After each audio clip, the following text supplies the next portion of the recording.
Seri 2 Pedang Kayu Harum. Petualang Asmara. Cerita, Ho Ping Hu. Audiobook, novel silat. Bab 21. Dari tempat sembunyinya di belakang tirai, Hong Ying hanya dapat mendengar 5 orang itu berteriak-teriak di antara sorak-sorai itu dan dia bergidik. Kemudian dia melihat Markus dihadapkan nona gendut. "Siapa namamu?" tanya Kim Seng Siochia. "Markus," jawab pemuda asing itu dengan suara aneh karena memang dia belum begitu pandai berbahasa pribumi. Kim Seng Siochia kelihatan tertarik dan dia menyuruh Amoy menguji kepandaian pemuda yang berkulit putih itu. Amoy maju dan tersenyum genit. "Apa kau pandai main silat?" tanya Amoy. Markus mengangguk. "Sedikit-sedikit aku sudah mempelajari ilmu silat ketika aku menjadi anak buah Tuan Legaspi Selado yang berilmu tinggi. Akan tetapi di negeriku aku terkenal sebagai seorang ahli tinju." "Tinju?" Amoy bertanya heran dan tidak mengerti. Markus mengepal kedua tangannya. "Ahli menggunakan ini untuk merobohkan lawan." "Aha! Ilmu silat bangsamu? Bagus, coba kau robohkan aku dengan itu." Markus mengerutkan alisnya dan menggeleng kepala. "Tidak pernah aku merobohkan wanita dengan tinju." Dia tertawa. "Biasanya aku merobohkan wanita dengan cinta." "Acui." Amoy dan para penjaga di situ tertawa dan Kim Seng Siochia sudah bangkit berdiri dari kursinya, melangkah maju dan mengamat-amati Markus dari kepala sampai ke kaki. "Markus, jadi engkau ini ahli mencinta wanita?" tanyanya. Didekati oleh wanita gendut yang agaknya menjadi ketua gerombolan wanita itu, Markus kelihatan gelisah. Kalau disuruh merayu Acui atau Amoy, atau beberapa orang di antara para anak buah yang muda dan cantik, tentu saja dia akan merasa suka sekali. Akan tetapi wanita ini sungguh berbeda dengan yang lain. Tubuhnya tinggi besar dan sikapnya begitu penuh wibawa. Dia tidak menjawab, hanya mengangguk. "Hehe, kau menarik juga. Tentu saja aku tidak akan suka menjadi istri orang asing yang berkulit putih bermata biru. Akan tetapi, kalau kau memenuhi seleraku, kalau kau menyenangkan dan mencocoki hatiku, kau akan menjadi selirku." "Hihihi." Markus membelalakan matanya. "Apa? Selir? Selir bagaimana?" Dia sudah pernah mendengar bahwa selir adalah seorang peliharaan, seorang istri di luar pernikahan resmi. Akan tetapi biasanya adalah wanita yang menjadi selir pria. Dan sekarang wanita gundul ini hendak mengambilnya sebagai selir. "Bodoh!" Amoy berkata tertawa. "Menjadi selir berarti menjadi kekasih Siochia." Markus mengerutkan alisnya dan memandang wanita gendut itu. Memang bukan seorang wanita tua dan wajahnya pun tidak terlalu buruk, hanya terlalu gendut.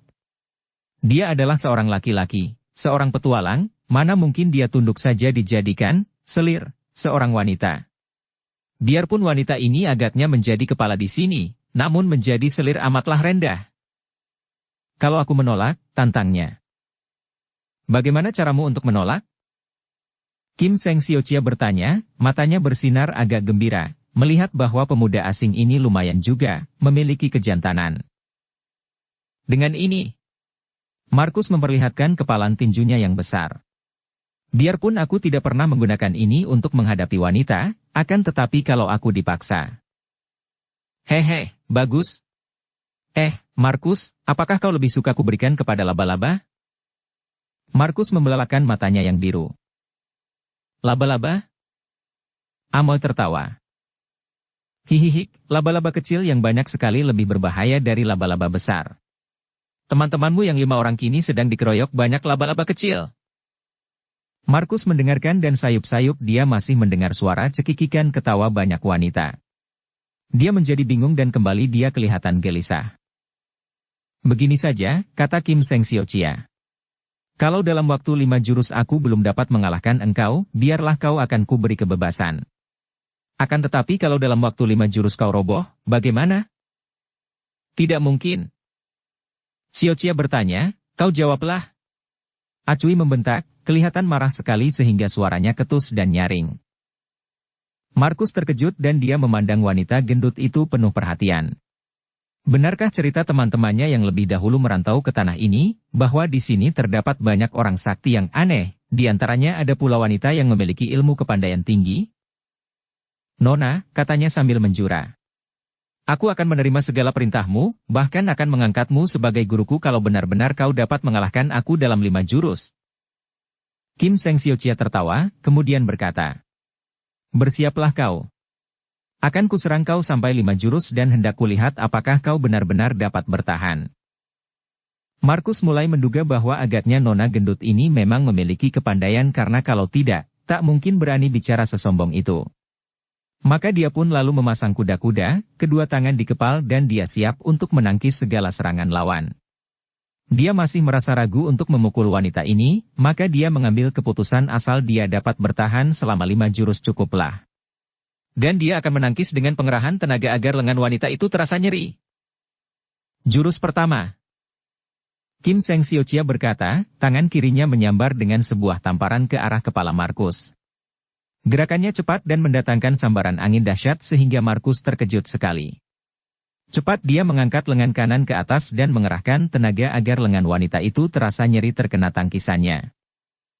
Akan tetapi lengannya hanya menangkis angin kosong belaka dan tahu-tahu tangan wanita itu menyambar, turun melalui bawah tangannya yang menangkis dan sudah menowel, jalan darah di ketiaknya sehingga tiba-tiba lengannya lumpuh dan tubuhnya terhuyung. Selagi Markus terheran-heran, nona gendut itu sudah tertawa dan berkata lagi. Jurus kedua. Markus cepat mempersiapkan diri lebih hati-hati daripada tadi. Kini kelihatan wanita itu menggerakkan kedua tangannya dari kanan kiri seperti hendak menyerangnya dengan 2 tamparan, satu ke arah kepala dan yang kedua ke arah pinggangnya. Markus cepat mengikuti tangan itu dan begitu melihat berkelebatnya 2 tangan dia cepat menyambar untuk menangkap. Girang hatinya ketika dia berhasil menangkap pergelangan kedua tangan Kim Seng Siochia, akan tetapi tiba-tiba kedua kakinya dibabat oleh kaki lawan dan tubuhnya menjadi terguling roboh karena nona itu telah merenggutkan kedua lengannya terlepas. Bu! Markus merayap bangun dan meringis karena pantatnya terasa nyeri ketika dia terbanting tadi. Mulai marahlah dia, juga malu sekali. Jelas bahwa dalam 2 jurus tadi, dia sudah 2 kali jatuh. Melihat laki-laki ini sudah memasang kuda-kuda lagi dengan mata menjadi agak kemerahan tanda marah, Kim Seng Siochia tertawa dan berkata, kau keras kepala juga, hahaha. Jaga ini jurus ketiga. Kembali Kim Seng Siochia yang hanya ingin main-main, secara sembarangan menggerakkan tangan kirinya menampar, bahkan yang menampar bukan tangan melainkan ujung lengan bajunya yang panjang dan lebar. Sekali ini Markus sudah tahu bahwa lawannya benar-benar lihai, maka dia menangkis dengan tangan kanan akan tetapi mendahului dengan tangan kirinya menghantam ke arah dagu wanita itu dengan sebuah pukulan, uppercut. Plak-plak, des. Cepat sekali gerak tangan wanita itu sehingga tidak terlihat oleh Markus yang menjadi keheranan akan tetapi segera dia mengaduh-aduh karena tahu-tahu dia telah terbanting lebih keras daripada tadi. Dia hanya merasa betapa lengannya yang memukul tadi disambar bagian sikunya dari samping, kemudian tubuhnya terbanting tanpa dapat ditahannya lagi. Dia merasa penasaran bukan main. Benarkah dia, Markus si jago tinju, sama sekali tidak berdaya menghadapi seorang wanita yang begini gendut? Benar-benar memalukan sekali. Dia mendengus, meloncat bangun dan memandang dengan mata merah, kedua tangannya terkepal dan dia sudah siap lagi menghadapi serangan. Hihihihi. Kau masih berani? Baik, masih ada 2 jurus lagi dan awas, aku akan menggunakan 2 jurus itu. Siap. Tubuh yang gendut itu bergerak maju. Markus sudah siap. Dia tidak mau membiarkan wanita itu mendahuluinya karena kini dia mengerti bahwa betapapun gendutnya wanita itu dapat menggerakkan kedua kaki tangan dengan cepat sekali. Maka dia tidak menanti sampai diserang, melainkan mendahuluinya menyerang dengan pukulan dahsyat ke arah perut yang gendut itu. Dapat dibayangkan betapa herannya melihat wanita itu sama sekali tidak menangkis, bahkan tidak mengelak. Krot! Markus merasa betapa kepalanya bertemu dengan benda lunak dan kepalanya itu menancap sampai ke pergelangan tangannya. Celaka, pikirnya, aku telah membunuhnya ketika melihat kepalan tangannya masuk ke dalam perut gendut itu. Akan tetapi, Kim Seng Siochia tertawa dan Markus yang kaget itu menarik kembali kepalanya. Namun sia-sia, Kepalan tangannya yang menancap di perut itu tidak bisa dicabutnya kembali.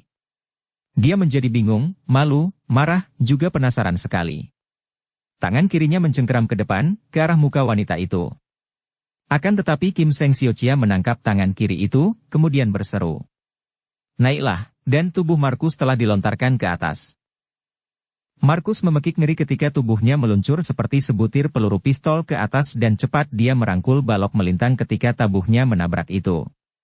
Dengan tubuh gemetar dia memandang ke bawah, melihat betapa Kim Seng Siochia tertawa dan berkata, "Hayo turunlah. Apakah kau masih belum mengaku kalah?" Kini maklumlah Markus bahwa wanita itu benar-benar hebat sekali kepandaiannya. Kiranya belum tentu kalah oleh Legaspi Selado sendiri. Betapa bodohnya telah melawan wanita sepandai itu. Aku mengaku kalah, katanya dengan ngeri melihat betapa tingginya tempat dia berada. Dan kau mau menjadi selirku? Iya, aku mau. Dan mau juga menjadi muridku? Aku mau, aku suka sekali. Kalau begitu lekaslah meloncat turun. Mau apa lama-lama di situ? Tubuh Markus gemetar. Loncat? Kakiku bisa patah. Hai, manusia tolol. Amal memaki sambil menudingkan telunjuknya ke atas. Kau bilang mau menjadi selir dan murid mengapa tidak mentaati perintah? Kalau Siochia bilang turun, turunlah. Markus maklum akan kekeliruannya. Wanita gendut yang lihai hendak mengambilnya menjadi kekasih dan murid, tentu saja kalau dapat melontarkannya ke atas, dapat pula melindunginya kalau dia meloncat turun. Maka sambil memejamkan matanya, dengan nekat dia meloncat ke bawah.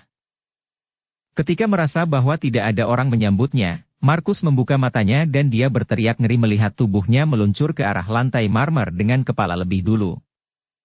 Akan tetapi, ketika hidungnya yang panjang itu hampir menyentuh lantai, tiba-tiba tubuhnya terhenti dan ternyata bahwa tangan kiri yang kuat dari Kim Seng Siochia telah mencengkeram baju di punggungnya, kemudian mendorongnya berdiri. Berlututlah, Markus. Mendengar perintah ini Markus lalu menjatuhkan diri berlutut di depan wanita gendut itu. Kim Seng Siochia tersenyum lebar dan memberi isyarat dengan tangannya kepada para penjaga untuk mengundurkan diri, kemudian berkata kepada Amoy dan Acui. Sediakan air pencuci kaki lalu pergilah kalian keluar. Amoy dan Acui mengangguk, cepat menyediakan sebuah bokor emas berisi air hangat berikut kain bulu yang halus, menaruhnya di dekat kursi yang seperti pembaringan itu, lalu sambil tersenyum-senyum dan melirik ke arah Markus yang masih berlutut itu mereka keluar dari kamar, menutupkan daun pintu ruangan itu dari luar. Markus, kau cucilah kakiku, kata Kim Seng Siochia sambil merebahkan diri di atas kursi yang panjang dan lebar itu. Markus tidak merasa terhina lagi. Apapun yang diperintahkan wanita ini, tidak ada orang lain yang menyaksikannya. Pula, dia sudah yakin bahwa wanita ini, betapapun anehnya, adalah seorang yang memiliki kesaktian hebat, menjadi kekasihnya dan juga muridnya merupakan hal yang amat menguntungkan baginya. Maka tanpa ragu-ragu lagi dia lalu mengambil bokor air hangat, menghampiri nona gendut itu, menggunakan kain bulu yang dicelup di air untuk membersihkan kaki nona ini. Bukan itu saja, bahkan pemuda yang cerdik ini mulai menggunakan kepandaiannya, merayu wanita, sambil membersihkan dia memijati dan membelai kaki itu yang biarpun bentuknya besar namun cukup bersih, padat dan menggerahkan sehingga Kim Seng Siochia merasa nikmat dan merem melek di atas kursinya. Ai, Markus, kau menyenangkan hatiku. Marilah kau layani aku baik-baik, kau akan kuajari ilmu yang akan membuat kau benar-benar menjadi seorang jantan. Wanita itu turun dari kursinya, menggandeng tangan Markus diajak memasuki kamarnya yang mewah dan indah. Diam-diam Hong Ying yang mukanya menjadi merah saking jengah menyaksikan pemandangan tadi, menjadi lega hatinya melihat mereka memasuki kamar dan cepat keluar dari balik tirai dan pergi dari tempat itu. Makin ngeri dia memikirkan keadaan Kim Seng Siochia dan anak buahnya, apalagi ketika mendengar betapa 5 orang pria anak buah Markus itu dikeroyok dan dipaksa bermain cinta oleh puluhan orang wanita yang sudah seperti gila itu. Dia bergidik, akan tetapi betapapun muak hatinya, dia masih belum berani melarikan diri karena di situ terdapat Acui dan Amoy yang amat lihai. Hong Ying memasuki ruangan tempat duduk Kim Seng Siochia dengan hati berdebar. Entah mengapa hatinya merasa tidak enak ketika malam hari itu Kim Seng Siochia memanggilnya dan yang disuruh memanggil adalah Acui dan Amoy yang kini mengikutinya dari belakang. Ketika dia masuk ruangan dan melihat Markus duduk di samping wanita gendut itu, Hong Ing menghentikan langkahnya. Akan tetapi Acui dan Amoy mendorongnya dari belakang. Hong Ing cepat menarik turun penutup kepalanya sehingga mukanya terlindung. Siochia memanggil Pini, tanyanya sambil berdiri di depan wanita itu. Bukalah kerudungmu, perlihatkan mukamu, kata Kim Seng Siochia, suaranya berbeda dari biasanya, keren dan penuh wibawa. Tapi Siochia, ada seorang pria di sini. Hong Ing membantah. Markus? Hihihi, dia adalah orang sendiri, bukan orang luar. Hayo bukalah. Karena maklum bahwa menolak amat berbahaya, Hong Ing terpaksa membuka kerudungnya dengan harapan agar Markus sudah lupa kepadanya. Akan tetapi begitu kerudung dibuka, terdengar suara Markus. Benar dia. Niko cantik yang menolong Yap Kun Leong. Dia mata-mata. Tentu saja Hong Ing terkejut bukan main. Andai kata Markus tidak menjadi kekasih Kim Seng Siochia, hal itu masih mending karena tidak ada hubungannya dengan wanita gendut itu. Siochia, cocok sekali ceritaku. Dialah sekutu Yap Kun Leong dan kalau dia berada di sini, tentu dia tahu di mana adanya Kun Leong. Kita harus dapat menangkapnya, kata pula Markus. Aku tidak begitu tertarik oleh ceritamu tentang bokor emas yang dapat menunjukkan tempat harta pusaka. Aku sudah mempunyai cukup harta. Kim Seng Siochia membantah. Tetapi, di samping harta, masih ada pusaka yang mengandung ilmu yang mujizat. Begitu dikatakan orang, bahkan belum lama Tok Jiao Lomo bersamaku berusaha menyelidiki. Siapa? Tok Jiao Lomo murid Tianong Lomo? Wanita itu kelihatan kaget. Jadi Siochia mengenalnya? Tidak, akan tetapi aku sudah mendengar akan nama Tianong Lomo di kaki pegunungan ini. Kalau kakek seperti dia juga memperebutkan bokor, agaknya memang patut diperhatikan. Tentu saja dia juga ikut memperebutkan. Bahkan dia telah bersekutu dengan Kuiyang Niochu yang telah tewas di tangan Yap Kun Leong itu. Apa? Demikian lihai Yap Kun Leong itu? Lihai sekali, Siochia. Dia bahkan kabarnya mengalahkan banyak tokoh, biarpun dia tidak pernah bersungguh-sungguh. Bocah itu aneh dan kami sudah berhasil menangkapnya dengan jalan meracuninya, akan tetapi dia diselamatkan oleh Niko cantik ini. Kim Seng Siochia kini memandang Hong Ing penuh perhatian. Benarkah ceritanya itu, Pak Niko? Hong Ing tak dapat membohong, maka dengan tenang dia menjawab. Pini tidak tahu menahu tentang bokor dan sebagainya, yang Pini ketahui hanyalah bahwa Pini memang telah menolong seorang pemuda yang menjadi tawanan, pemuda yang terkena racun. Di mana dia Yap Kun Leong itu? Markus membentak. Tiba-tiba terdengar suara laki-laki yang nyaring sekali di luar istana, suara yang menggetar dan menggema di seluruh puncak. Apakah di sini tempat tinggal Gobi Sinkou? Aku minta agar Sinkou suka keluar dan kita bicara tentang Pek Hong Ing. Semua orang terkejut. Orang yang bicara itu telah berada di depan istana. Mana mungkin ada orang datang tanpa diketahui oleh para penjaga? Akan tetapi yang paling terkejut adalah Hong Ing. Terkejut dan juga girang mendengar suara itu, suara Kun Leong. Kun Leong. Dia berseru dan meloncat hendak keluar. Akan tetapi, Acui dan Amo sudah menghadangnya dan dua orang pelayan yang lihai itu telah menggerakkan tangan untuk menangkapnya. Hong Ing sudah siap, ketika hendak meloncat tadi, dan karena maklum akan kelihayan dua orang itu, maka dia sudah mendahului, mengirim tendangan kilat dan menotok. Tendangan mengarah pusar Amo sedangkan totokannya ditujukan ke arah pundak Acui. Gerakannya sungguh tidak terduga dan cepat sekali, maka Amo hanya dapat miringkan tubuh dan pahanya masih kena tendangan, sedangkan jari tangan Hong Ing dapat menotok tepat di pundak Acui. Bu! Cus! Tubuh Amo yang terkena tendangan itu hanya terhuyung sedikit, sedangkan Acui juga hanya melangkah mundur dan sama sekali tidak terpengaruh totokan yang hanya membuat tubuhnya tergetar. Namun detik ini sudah cukup bagi Hong Ing untuk meloncat dari tempat itu menuju keluar.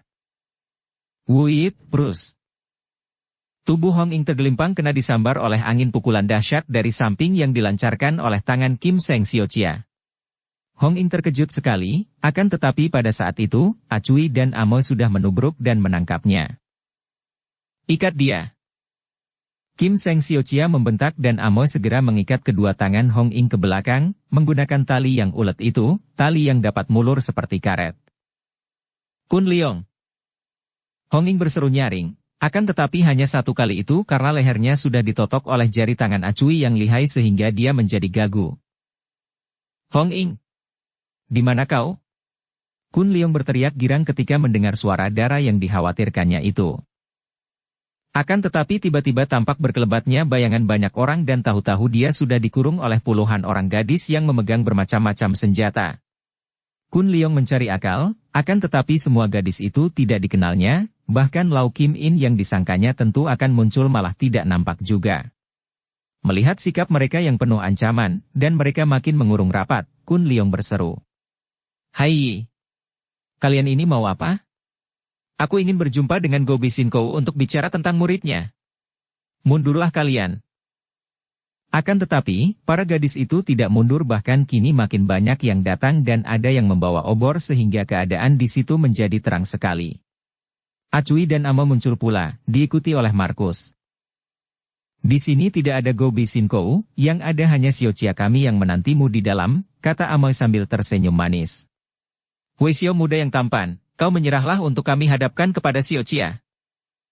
Amoy, hati-hati. Dia bukan Huisio dan dia lihai sekali, kata Markus.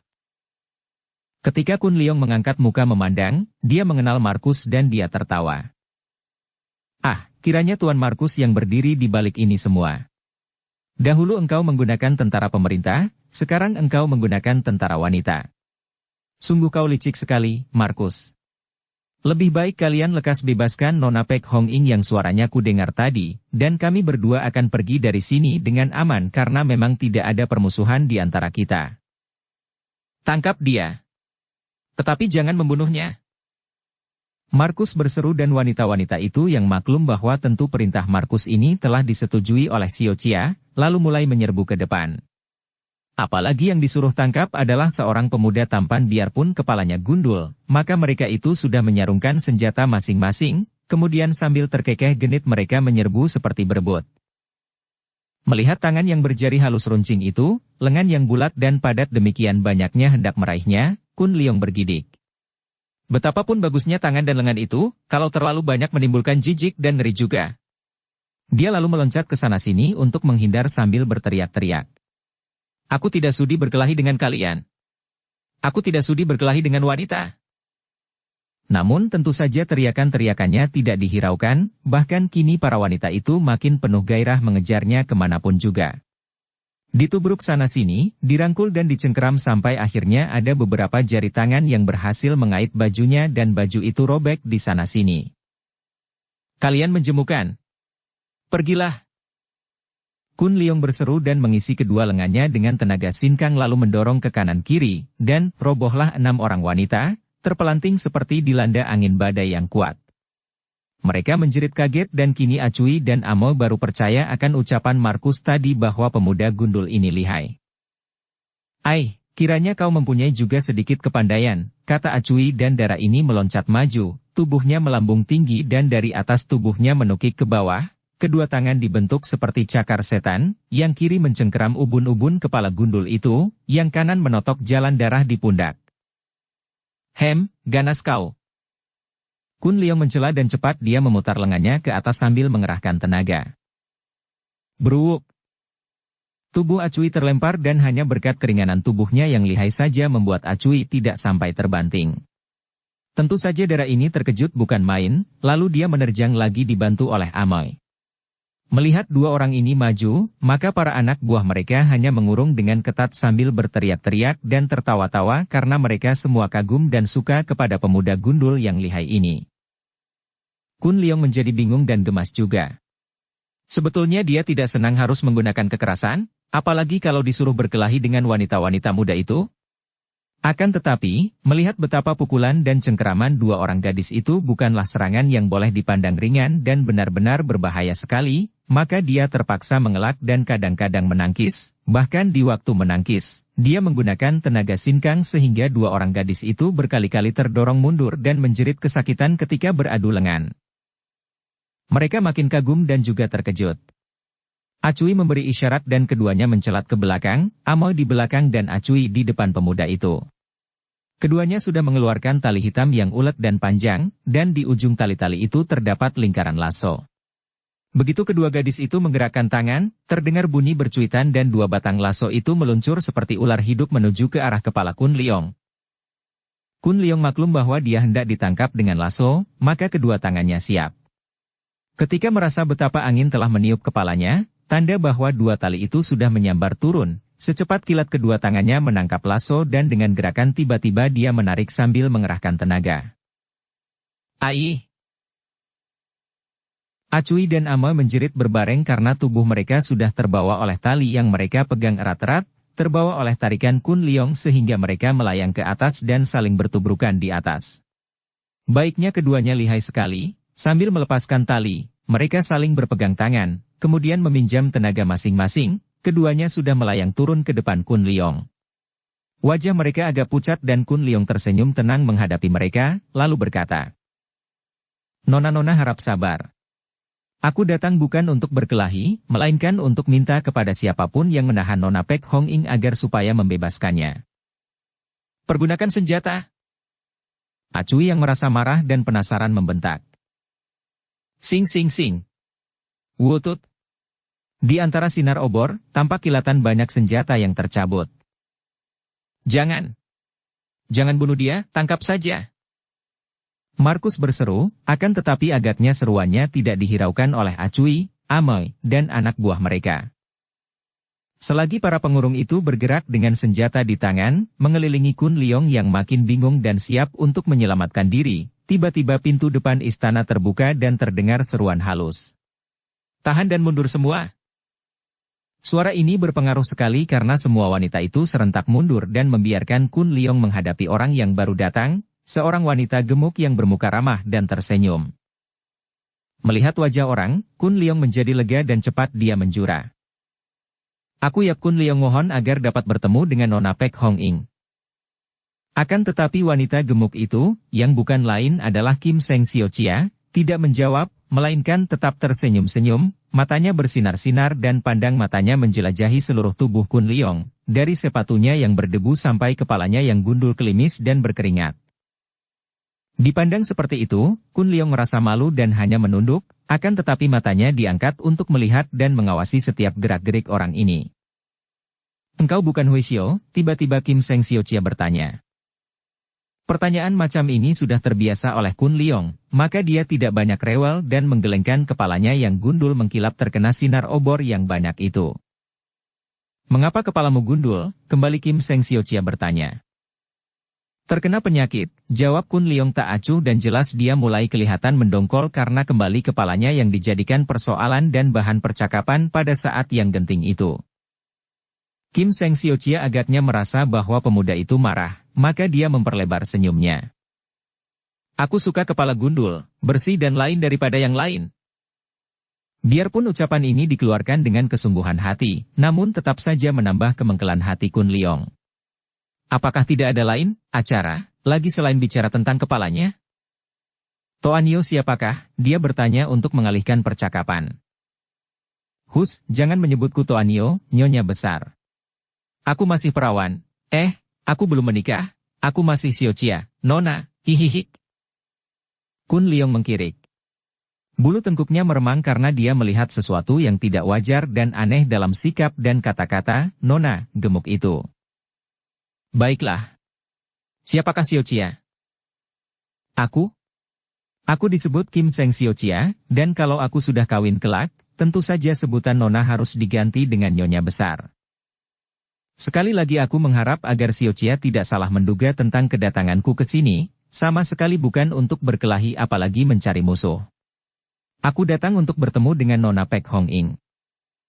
Tidak ada Nona Pek Hong Ing di sini, yang ada hanya Pek Niko. Berseri wajah Kun Leong. Kalau begitu tidak salah lagi. Hong Ing berada di sini. Benar, dialah yang kumaksudkan, jawabnya penuh gairah dan penuh harapan. Akan tetapi dia terkejut melihat betapa wajah gemuk yang tadinya berseri dan ramah itu kini cemberut, mata yang lebar itu melotot dan suaranya nyaring mengandung kemarahan. Apa muka dia itu? Bukan apa-apa, hanya sahabat biasa. Apa dia kekasihmu? Kun Leong terkejut mendengar pertanyaan tiba-tiba yang seperti serangan mendadak ini. Tidak, dia seorang Nikou, tidakkah Xiao-Chia sudah tahu? Dia Nikou atau tidak, apa bedanya? Dia tetap wanita dan kau laki-laki. Alis Kun Leong berkerut tak senang. Nona gendut ini sama saja dengan Lau Kim In, suci dari Hong Ing, pikirannya kotor penuh prasangka buruk. Sekali lagi aku menyatakan bahwa Nona Pek Hong Ing atau Pek Nikou adalah sahabat baikku dan aku ingin bertemu dengannya. Terserah prasangka Xiao-Chia, yang penting aku minta bertemu dengan dia. Kun Leong lalu memandang ke arah dalam istana dan berteriak nyaring. Hong Ing, keluarlah kau menemuiku. Aku Yap Kun Leong, sengaja datang mencarimu.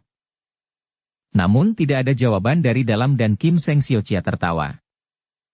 Dia tidak akan menjawab sebelum aku menghendakinya. Kun Leong, apakah kau tidak mempunyai kekasih atau tunangan? Kun Leong terkejut dan memandang dengan bengong, mukanya berubah merah. Pertanyaan apakah ini? Akan tetapi melihat betapa pertanyaan itu diajukan dengan sikap sungguh-sungguh, dia menjawab juga. Tidak, sambil menggelengkan kepalanya yang gundul. Jadi engkau belum kawin? Kun Leong makin bingung. Mengapa Xiao-Chia gendut ini demikian ugal-ugalan? Kembali dia menggelengkan kepala dan berkata. Belum. Setelah itu, dia melangkah maju dan berkata. Kim Seng Xiao-Chia, kalau kau tidak membolehkan Nona Pek Hong Ing keluar menemuiku, biarlah aku mencari sendiri ke dalam. Dia lalu meloncat ke depan. Bres! Duh! Tubuh Kun Leong terguling karena kakinya dijegal, dikait, oleh kaki Kim Seng Xiao-Chia dan Nona itu tertawa bergelak. Hihihi, hehehe, tidak boleh. Kau harus melayaniku lebih dulu, hendak uji sampai di mana tingkat kepandaianmu. Melihat kau dikeroyok tadi, agaknya kau memiliki kepandaian lumayan. Siapa tahu engkaulah orangnya yang kutunggu-tunggu dan kini datang atas kekuatan doa Pek Nikou. Hihihi. Sambutlah ini. Kim Seng Xiao-Chia sudah menyerang Kun Leong dengan dahsyat sekali. Kun Leong tadi terguling karena dia sama sekali tidak mengira bahwa Nona gendut itu mau menjegalnya. Maka dengan penasaran dia sudah meloncat bangun dan kini menghadapi serangan Nona itu, dia benar-benar merasa kaget. Nona gendut itu ternyata dapat bergerak cepat bukan main, dan dari kedua lengan bajunya yang lebar itu menyambar angin pukulan yang amat kuat. Plak-plak-plak. 3 kali Kun Leong menangkis dan terpaksa dia mengerahkan tenaga sinkangnya agar tidak terluka oleh hawa pukulan yang dahsyat itu. Hihik, benar saja, kau hebat. Kim Sim Xiao-Chia tertawa ketika tangkisan itu berhasil menggempur kuda-kudanya dan membuat tubuhnya condong ke belakang, tanda bahwa dia masih tidak mampu menandingi kekuatan sinkang pemuda itu. Akan tetapi dia menyerang terus, kini menggunakan ujung kedua lengan bajunya mengirim totokan-totokan ke arah jalan darah di seluruh tubuh Kun Leong dan gerakannya cepat bukan main, ilmu silatnya aneh, kadang-kadang malah kelihatan lamban dan lambat sekali seperti seekor gajah mencoba untuk menari-nari. Namun Kun Leong kaget bukan main.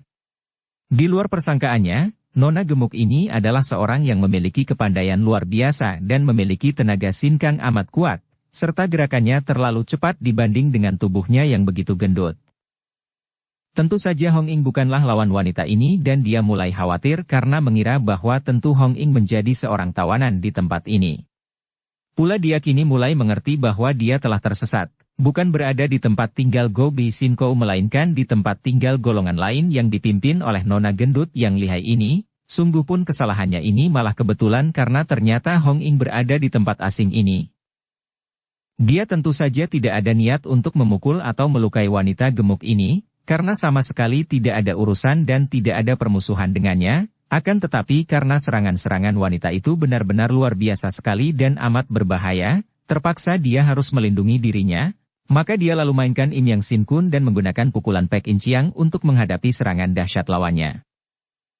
Melihat cara bersilat pemuda ini dan merasakan betapa lengannya beberapa kali tergetar hebat apabila bertemu dengan lengan lawan, Kim Seng Siochia berkali-kali mengeluarkan seruan kaget, heran, dan juga gembira sekali. Kau hebat, kau hebat. Dia berseru memuji dengan pandang mata penuh kagum dan girang. Agaknya nona gendut itu masih belum puas dan dia mengerahkan seluruh tenaganya, mengeluarkan semua ilmu sitatnya yang aneh-aneh. Hampir Kun Leong kena diakali seperti Hong Ying melawan Amoy dan roboh oleh ilmu silat Amoy yang aneh. Apalagi Kim Seng Siochia yang menjadi guru Amoy, bukan main aneh dan hebatnya ilmu silatnya. Ada kalanya Kim Seng Siochia mencekik leher sendiri sampai matanya mendelik dan lidahnya keluar. Hal ini dilakukan di tengah pertandingan itu. Tentu saja Kun Leong terkejut dan cepat menubruk maju untuk mencegah nona yang kelihatannya seperti hendak membunuh diri itu. Akan tetapi betapa kagetnya ketika tiba-tiba dua tangan nona itu bergerak menotoknya, menotok dua jalan darahnya yang dapat membuat dia lumpuh. Namun, dengan hawa sakti yang timbul karena ilmunya Tikai Beng, totokan-totokan yang tepat mengenai jalan darah itu, hanyut, dan tidak membekas sehingga Kim Seng Siochia terkejut sekali. Hong Ying. Kun Leong memanggil lagi sambil meninggalkan lawan meloncat ke dalam. Aduh mati aku. Tiba-tiba nona gendut itu berteriak dan terguling. Dapat dibayangkan betapa kagetnya hati Kun Leong melihat tubuh gendut itu terguling dan dari mulut nona itu menyembur darah segar. Dia tidak merasa memukul, akan tetapi jelas nona itu muntah darah. Kenapa kau, Siochia?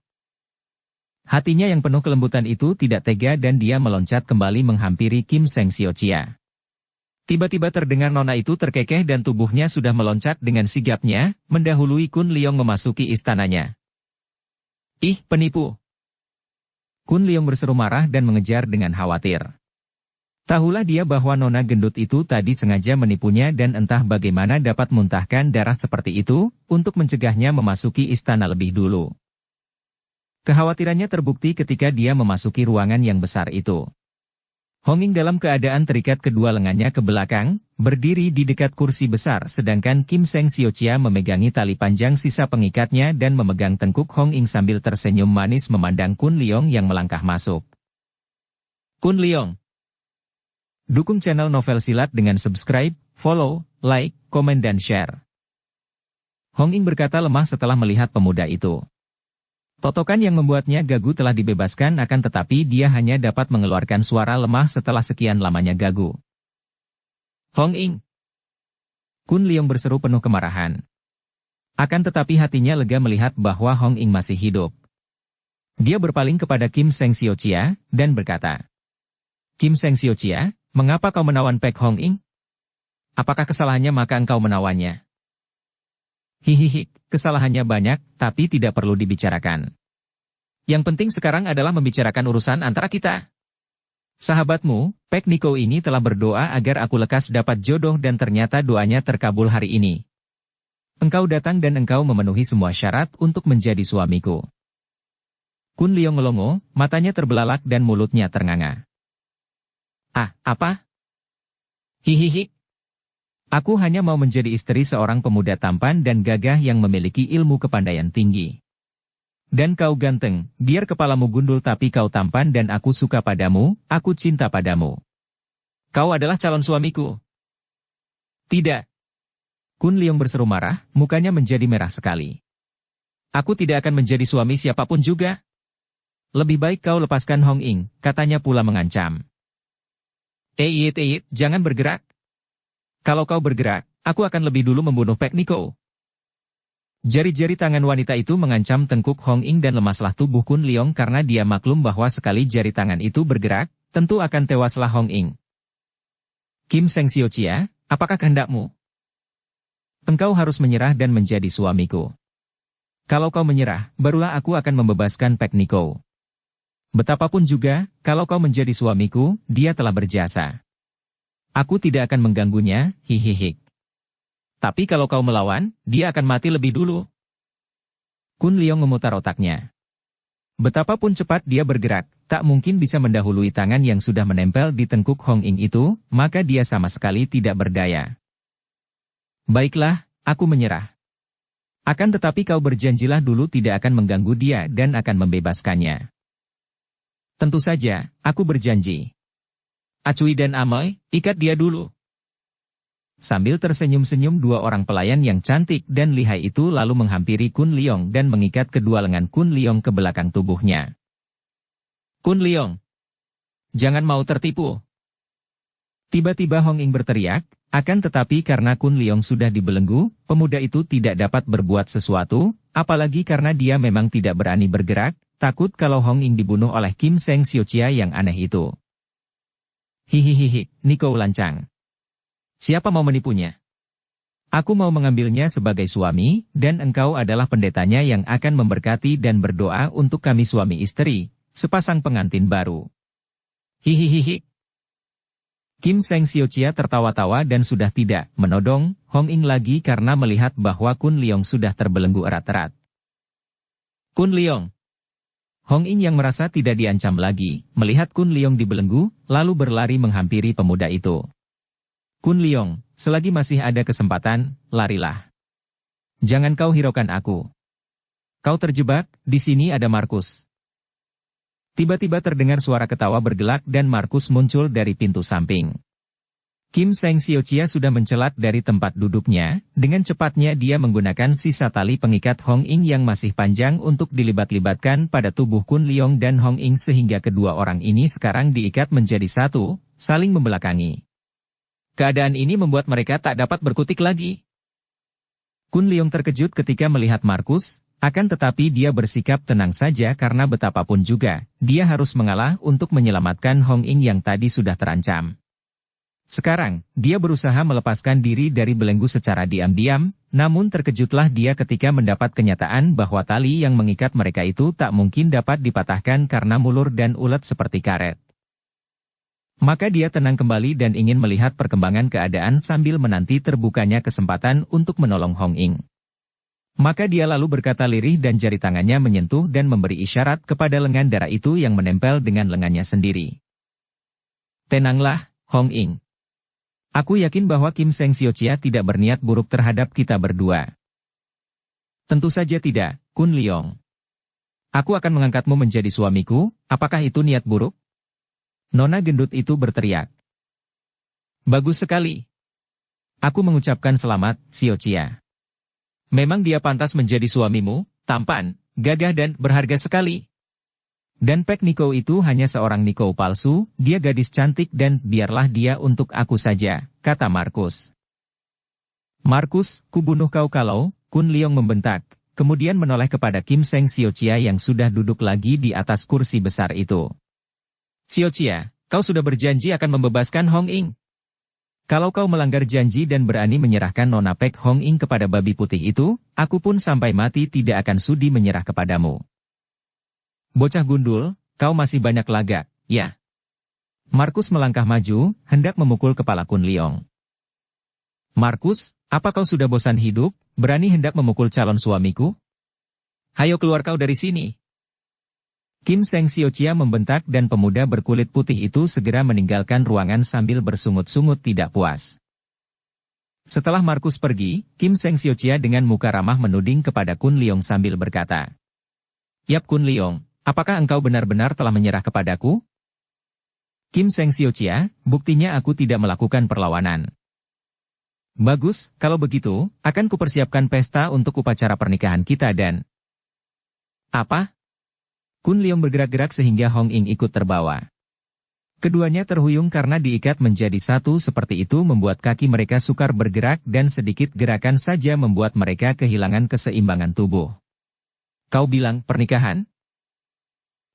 Yap Kun Leong, seorang laki-laki sejati tidak akan menjilat kembali ludah yang sudah dikeluarkannya. Engkau bilang menyerah, tapi... Siochia. Menyerah dan menikah tidaklah sama. Aku hanya menyerah dan tidak melawan seperti kukatakan tadi, dan kau berjanji akan membebaskan Hong Ing. Kalau begitu, kau tidak mau menjadi suamiku? Mulut lebar yang tadinya tersenyum ramah itu, kini mewek seperti mau menangis. Siochia, maafkan aku. Aku tidak ingin menikah, tidak ingin menjadi suami siapapun juga. Sepasang mata wanita itu menyinarkan api kemarahan. Begitukah? Kalau begitu, Pek Niko akan kusiksa sampai mati di depan matamu. Dia meloncat dekat, menggunakan tali lain lagi untuk membelenggu kedua kaki Kun Leong, bahkan juga leher pemuda itu dikalungi tali dan tubuhnya dibelenggu erat-erat seperti seekor kerbau hendak disembelih, kemudian dibantu oleh Acui dan Amoy mereka bertiga memisahkan Hong Ying dan Kun Leong. Ambil cambukku, bentaknya dengan marah dan Amoy segera berlari masuk, tak lama lagi keluar membawa sebatang cambuk hitam yang panjang. Cambuk itu kecil panjang mengerikan karena ujungnya dipasangi benda-benda kecil tajam meruncing. Tar tar tar. Cambuk itu meledak-ledak ketika diayun di atas kepala Kim Seng Siochia. Hong Ying sudah memejamkan matanya, berdiri tegak dan siap menerima siksaan, siap pula menerima kematian. Dia tidak mau mendengar Kun Leong menerima menjadi suami wanita gendut itu. Lebih baik dia mati daripada Kun Leong berkorban seperti itu. Siochia, tahan dulu. Kun Leong berteriak dengan mata terbelalak penuh kengerian membayangkan betapa kulit Hong Ying yang halus akan cabik-cabik digigit ujung cambuk mengerikan itu. Cambuk yang sudah diputar-putar itu turun dan Kim Seng Siochia memandang Kun Leong dengan senyum simpul. Kun Leong, tadi ketika aku bertanding denganmu, aku sengaja mengalah. Kalau aku menggunakan cambukku ini, senjata maut yang kuandalkan, kau takkan mampu menang. Akan tetapi mana aku tega melukaimu, kau calon suamiku? Kim Seng Siochia, kau bebaskan Hong Ying dan aku menerima permintaanmu. Kun Leong, jangan. Hong Ying menjerit dan mukanya merah sekali, terasa panas karena kemarahannya. Biar aku dia bunuh, jangan kau penuhi permintaannya yang gila itu. Setelah mengeluarkan ucapan keras ini, diam-diam Hong Ying menjadi terheran-heran sendiri. Mengapa dia peduli amat apakah Kun Leong akan menjadi suami wanita itu atau tidak? Mengapa dia tidak rela melihat Kun Leong menjadi suami Kim Seng Siochia, bahkan dia lebih suka mati? Hong Ying, diamlah. Kun Leong berkata, hatinya gelisah sekali sehingga dia sendiri pun tidak ingat lagi akan keanehan sikap Hong Ying. Satu-satunya yang penting bagi Kun Leong hanya menyelamatkan Hong Ying, dengan tebusan apapun juga. Kau mau menurut? Kau mau menjadi suamiku? Kun Leong menganggukkan kepalanya yang gundul ditambah kata-kata lirih. Asal engkau membebaskan Hong Ying. Hore! Kau mau menjadi suamiku? Hahaha, yahoo! Kim Seng Siochia meloncat turun, menari-nari mengelilingi Kun Leong, lalu berhenti di depan pemuda itu, memegangi kepala Kun Leong, menariknya ke depan lalu. Cup! Kepala pemuda itu diciumnya sedemikian rupa sehingga Kun Leong merasa seolah-olah kepalanya dicap dengan besi panas. Terima kasih, calon suamiku. Acui, Amoy, persiapkan pesta untuk Siochia. Aku menerima hanya dengan satu syarat, kalau tidak, biar kau membunuh kami berdua, aku tidak peduli lagi. Wah, laki-laki kalau muda dan tampan, ada juga rewelnya, minta syarat segala macam. Anak bagus, syaratmu apakah? Tentu akan kupenuhi, jangan khawatir, Kim Seng Siochia adalah ratu di sini. Kau mau selir? Tinggal pilih. Acui ini yang cantik tenang, atau Amoy yang manis panas, atau kalau kau kehendaki, kau boleh ambil Niko ini sebagai selirmu, seperti juga aku akan mengambil selir-selir yang kusukai. Mau harta benda? Sebut saja apa yang kau inginkan, tentu akan kupenuhi. Atau kau punya musuh? Akan kubantu kau sampai musuhmu hancur binasa. Kita suami istri harus saling membantu, bukan? Kun Leong menjadi muak mendengar ini, akan tetapi dia bersikap tenang dan berkata sungguh-sungguh. Bukan itu semua. Syaratku yang terutama, Nona Pek Hong Ying harus dibebaskan, dan kedua, tidak perlu diadakan pesta dan pernikahan. Kim Seng Siochia membelalakan matanya. Wah, lah ini bagaimana? Pendeknya, kau terima atau tidak, aku tidak mau tawar-menawar lagi. Kim Seng Siochia memutar biji matanya, kemudian menarik napas panjang dan menggerakkan kedua pundaknya yang besar dan lebar. Apa boleh buat, asal engkau suka menjadi suamiku. Aku pun punya syarat dan kalau engkau adil, engkau harus menerima syarat ini. Apa itu? Kun Leong bertanya, hatinya tidak enak karena dia menduga bahwa di dalam sikapnya yang ketolol-tololan itu, wanita gendut ini agaknya cerdik sekali. Engkau harus membuktikan dulu kesanggupanmu menjadi suamiku malam ini. Sementara itu, Pek Niko akan dijaga ketat oleh Acui dan Amoy. Kalau sedikit saja engkau bergerak melawan, sekali aku berteriak, mereka akan membunuh Pek Niko dan aku akan menempurmu mati-matian dengan cambukku. Akan tetapi kalau kau sudah benar-benar membuktikan kemauanmu menjadi suamiku yang baik dan yang tercinta, barulah pada besok pagi dia ku bebaskan. Kun Leong mengerutkan alisnya. Benar saja dugaannya. Perempuan ini cerdik sekali dan agaknya sudah mencurigainya. Memang dia tadi mengandung niatan hati bahwa sekali Hong Ing sudah bebas, sampai mati pun dia tidak mau diperkosa, atau dipaksa menjadi suami wanita ini di luar kehendak hatinya. Sekarang wanita itu telah menggunakan Hong Ing sebagai sandera. Terpaksa dia mengangguk dan berbisik. Baiklah, akan tetapi kau harus bersumpah tidak akan membohong besok pagi untuk membebaskan Hong Ing. Sepasang mata itu melotot. Yap Kun Leong, kau kira aku orang macam apa? Aku adalah pewaris dari Gobi Taihou, sekali bicara tentu takkan kulanggar sendiri. Kun Leong, jangan percaya kepadanya. Kembali Hong Ing berseru, hatinya panas sekali. Aku tidak takut mati, jangan kau korbankan diri untukku. Cus! Tangan Acui bergerak dan Hong Ing sudah menjadi gagu karena tertotok jalan darahnya di leher. Hihihi, bagus, Acui. Nah, Kun Leong, kalau kau banyak rewel, akan kusuruh Acui turun tangan membunuh Pek Niko. Aku berjanji akan membebaskannya besok pagi kalau malam ini kau benar-benar dengan sukarela suka menjadi suamiku. Pucat wajah Kun Leong. Di dalam hatinya, tentu saja dia tidak sudi menjadi suami orang dengan paksaan seperti itu. Dia tidak sudi diperkosa wanita. Akan tetapi dia melihat jelas bahwa kalau dia menolak, tentu wanita gemuk yang aneh dan lihai ini tidak segan-segan untuk melaksanakan ancamannya, yaitu membunuh Hong Ing. Maka dengan muka muram dan tubuh lesu dia mengangguk. Baik, aku menyerah. Bawalah dia pergi dan siaplah kalian membunuhnya kalau Kun Leong main gila hendak melawan. Acui dan Ame mengangguk, kemudian membawa Hong Ing yang terikat kuat itu pergi meninggalkan ruangan, diikuti oleh suara ketawa Kim Sim Sio Chia yang kemudian turun dari kursinya, langsung dia melepaskan tali yang mengikat tubuh dan kedua lengan Kun Leong. Pemuda ini sudah tidak berdaya, tidak tahu harus bertindak bagaimana. Dia sudah dibebaskan dari belenggu, namun ada belenggu yang jauh lebih kuat daripada tali-tali itu, yaitu Hong Ing yang dijadikan sandera dan dia tidak tahu kemana darah itu dibawa. Tentu saja dia dapat memberontak dan melawan setelah tali itu terlepas dari kedua lengannya, akan tetapi hal itu sama artinya dengan membunuh Hong Ing. Suamiku yang baik, marilah kita bicara di dalam kamarku, agar kita dapat saling mengenal lebih baik lagi. Kim Seng Sio Chia tersenyum, menggandeng tangan Kun Leong dengan sikap mesra dan setengah menarik pemuda itu memasuki kamarnya yang megah dan mewah serta berbau harum.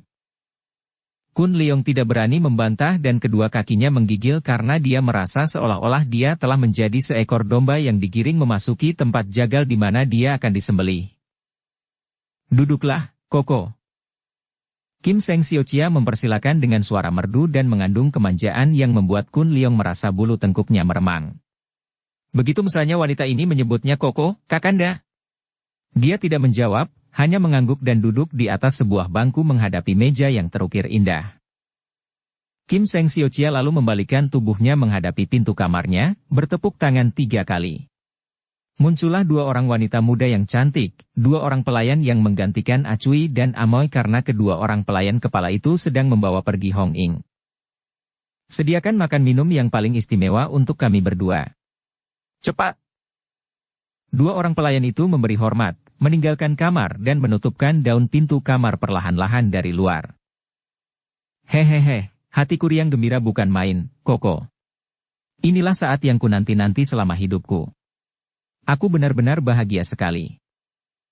Dia menjatuhkan dirinya duduk di atas sebuah bangku dekat Kun Leong dan pemuda ini dengan hati ngeri mendengar suara bangku itu menjerit saking beratnya beban yang menghimpitnya. Koko yang baik, engkau dari manakah dan siapa orang tuamu? Kelak aku tentu ingin sekali bertemu dan menyampaikan hormatku kepada ayah dan ibu mertua. Kun Leong bergidik. Ai, bagaimana akan sikap ayah bundanya andai kata mereka masih hidup dan melihat anak mantunya, ini? Mukanya menjadi merah sekali dan dia berkata, aku tidak mempunyai tempat tinggal dan ayah bundaku sudah meninggal dunia, Sio Chia. Kim Seng Sio Chia membanting-banting kedua kaki di lantai dan menggoyang-goyang tubuhnya dengan sikap kemanjaan seorang anak kecil yang ngambek.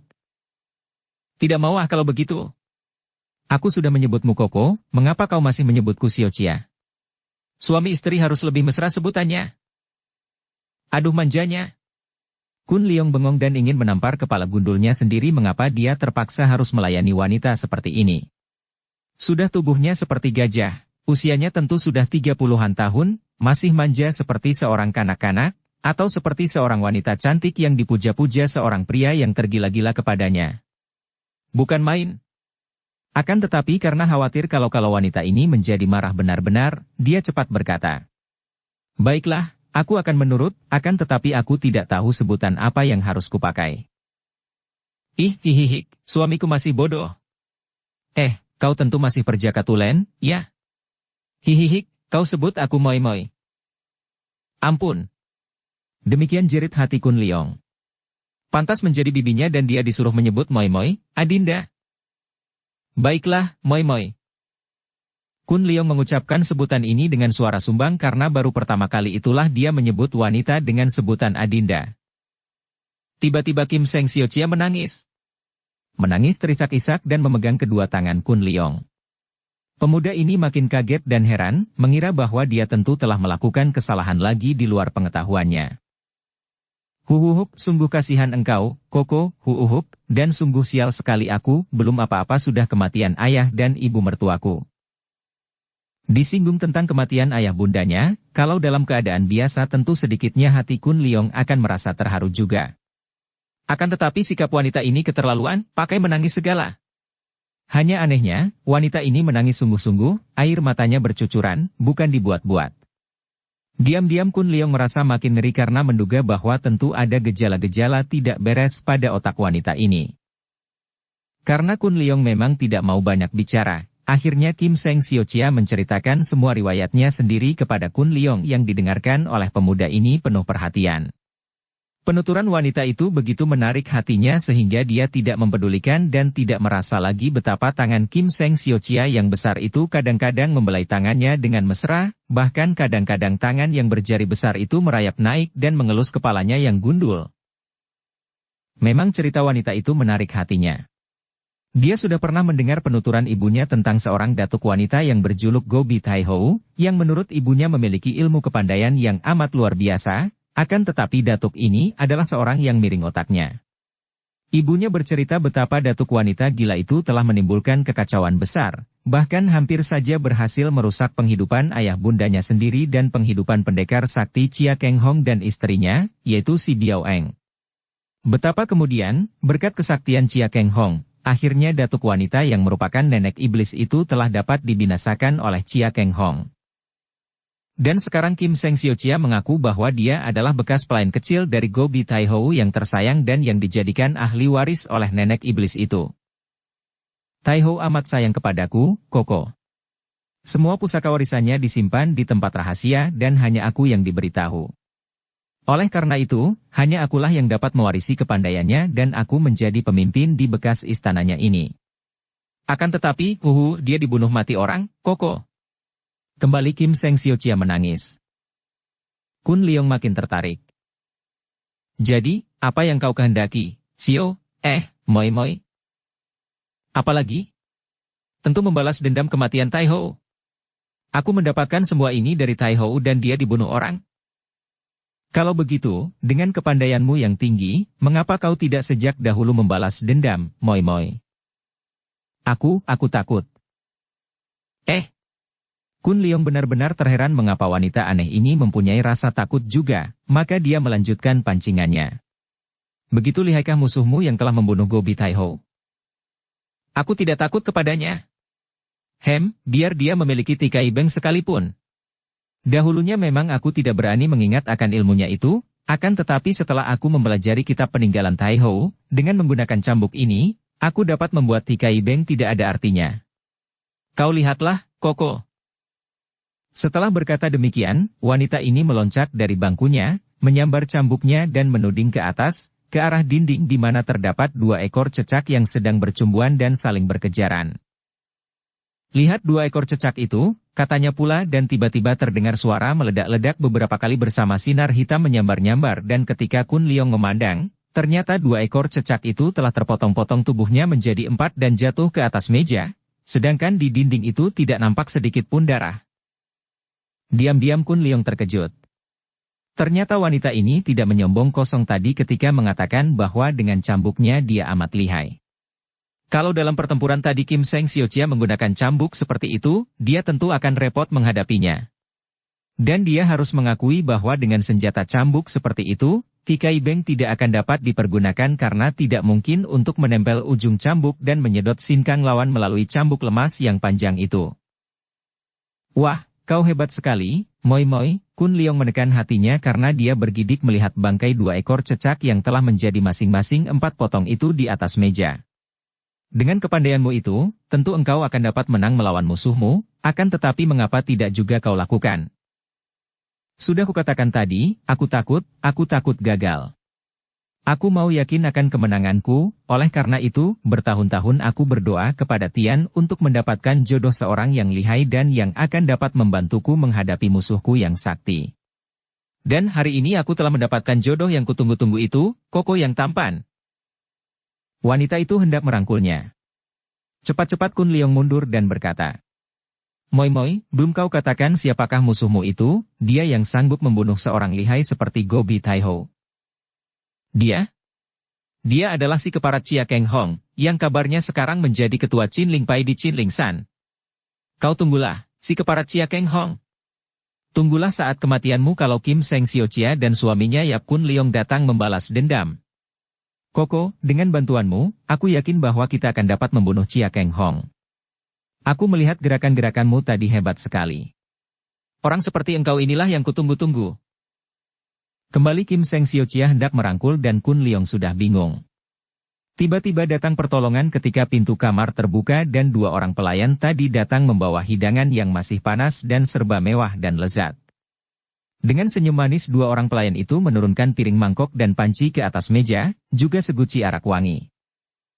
Harap singkirkan bangkai cecak ini, kata Kun Leong kepada 2 orang pelayan itu. Mengapa? 2 ekor cecak itu merupakan lalap yang sedap, kata Kim Seng Siochia yang mengusir kedua orang pelayannya dengan gerakan tangan. Mereka pergi dan kembali menutupkan pintu kamar. Kun Leong hampir muntah. Bangkai cecak dipakai lalap? Biasanya orang lalap dengan sayur segar dan mentah. Akan tetapi dia tidak mencela karena dia mulai bersikap hati-hati sekali terhadap wanita ini setelah diketahuinya bahwa wanita ini adalah musuh besar Chia Keng Hong dan berniat menggunakan dia sebagai teman untuk membunuh pendekar sakti yang masih terhitung supeknya sendiri bahkan yang telah mengajarkan Tikai Beng kepadanya itu. Dengan menekan perasaannya, dia menemani wanita itu makan minum. Hanya dengan kekuatan luar biasa saja dia dapat bertahan ketika Kim Seng Siochia menggunakan sumpit menjepit bangkai cecak dan melalapnya dengan bunyi, kriuk. Kriuk, ketika giginya yang kuat mengunyah bangkai itu berikut tulang-tulangnya. Yang lebih menjijikkan lagi ketika Kim Seng Siochia menyumpit ekor cecak yang masih bergerak-gerak menggeliat itu, memasukkan benda yang masih hidup itu ke dalam mulut lalu mengunyahnya. Tahulah dia bahwa wanita ini benar-benar tidak waras otaknya. Namun Kun Leong makan sampai kenyang tanpa bicara, hanya diam-diam dia mengasah otaknya mencari jalan keluar dari bahaya ini, terutama sekali bagaimana dia akan dapat menolong Hong Ying yang keselamatannya terancam bahaya maut. Bukan hanya dari Kim Seng Siochia datangnya bahaya mengancam yang sewaktu-waktu dapat membunuh Hong Ying, melainkan juga dari Markus yang jelas adalah seorang laki-laki yang tidak baik. Setelah selesai makan minum yang bagi Kim Seng Siochia amat menggembirakan itu, wanita ini bertepuk tangan dan 2 orang pelayan itu cepat muncul. Mereka disuruh membersihkan meja dan pada waktu itu, hari telah mulai menjadi petang. Seorang di antara mereka menyalakan lampu untuk menerangi kamar yang sudah mulai gelap. Setelah 2 orang pelayan itu selesai membersihkan meja, menyalakan lampu dan membereskan pembaringan, menyapu lantai kamar, Kim Seng Siochia sambil tersenyum-senyum berkata kepada mereka. Sekarang panggil Acui dan Ame ke sini, sementara itu, Pek Nikou harus dijaga oleh selusin orang penjaga yang siap turun tangan membunuhnya begitu ada tanda rahasia dariku. 2 orang pelayan itu mengangguk, mengundurkan diri setelah mengerling dan tersenyum geli ke arah Kun Leong yang duduk seperti arca di atas bangunan. Kim Seng Siochia duduk kembali. Koko, hanya Acui dan Ame itulah pelayan-pelayanku yang paling boleh kuandalkan dan kupercaya. Juga mereka yang menjadi pembantu, juga muridku. Mereka yang memandikan aku, menggantikan pakaian, pendeknya, hanya mereka yang kupercaya. Karena itu, pada malam pengantin ini, hihihihi, aku pun hanya mau dilayani oleh mereka. Kun Leong hanya mengangguk-angguk, padahal dia tidak mengerti apa yang dikehendaki dan dimaksudkan oleh istrinya, itu, istri paksaan. Sementara itu, di bagian lain dari istana itu, Markus sedang membujuk-bujuk kepada Acui dan Amoy. Kenapa kalian melindunginya? Serahkan dia kepadaku, sebentar saja dan aku akan bersikap manis kepadamu, Acui dan Amoy. Hus, pergilah. Kalau ketahuan Xiao Chia, apakah kau masih dapat menyelamatkan kepalamu yang berambut kuning itu? Acui membentak sedangkan Amoy tersenyum-senyum genit kepada pemuda asing yang tampan itu.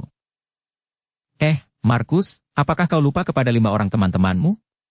Apakah kau ingin pula dilempar kepada anak buah yang merupakan serigala-serigala kelaparan itu? Kata Amoy mengejek, akan tetapi di balik ejekannya itu, sinar matanya memandang ke arah tubuh yang tegap dan kuat itu dengan penuh gairah. Markus merasa ngeri kalau mengingat kepada 5 orang itu. Mereka telah mati konyol, mati dengan tubuh mengering kehabisan darah. Seperti matinya 5 ekor lalat yang sudah dihisap habis semua darahnya oleh laba-laba yang banyak itu. Akan tetapi dia cerdik dan tidak memperlihatkan kengeriannya, bahkan dia tertawa. Seperti kalian tidak tahu saja. Xiao Chia suka kepadaku dan memang kemarin aku tidak berani main gila dengan wanita lain, betapapun rindu dan inginku kepada kalian berdua yang cantik jelita ini. Akan tetapi sekarang, Xiao Chia telah mendapatkan seorang kekasih baru, tentu aku menjadi bebas pula untuk bermain cinta dengan siapa juga.